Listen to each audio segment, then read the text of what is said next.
खबर आप तक पहुंचाएंगे। खैबर पख्तूनख्वा में पाबंदी के बावजूद शहरी दरियाओं और नहरों में नहा रहे हैं। गुज़िश्ता एक माह के दौरान सूबे में डूबने के 109 वाकयात रिपोर्ट हुए हैं। इस हवाले से मज़ीद तफसीलात जानेंगे। डॉन न्यूज़ के नुमाइंदे जाहिद इमदाद हमारे साथ मौजूद हैं। जाहिद, क्या तफसीलात बताएंगे?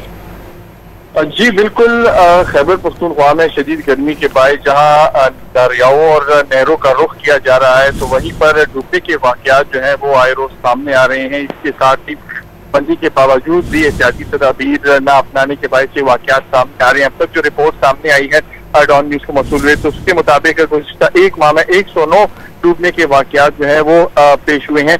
इसी के साथ ही इन वाकयात के नतीजे में रेस्क्यू ऑपरेशन में सिर्फ 30% लोगों को निकाला जा सका, जबकि 70% के करीब जो शहरी हैं वो जान से गए। इन तमाम तर सूरत हाल में अब तक जो रिपोर्ट में मजीद है, तो नौशहरा में 8, सवात में 7, सवाबी में 8, इस तरह चारसदा में 4, पेशावर में 6 और मालाकान में 9 समेत इस तरह से दीगर वाकयात अजला में वो पेश आए हैं। अब तक इसके साथ ही जो है जो रेस्क्यू ऑपरेशन है वो भी जारी है, लेकिन जो बदस्तूर दरियाओं और जो नहरें हैं तो वहाँ पर नहाने का सिलसिला बगैर एहतियाती तदाबीर जारी है। जी, बहुत शुक्रिया जाहिर आपका।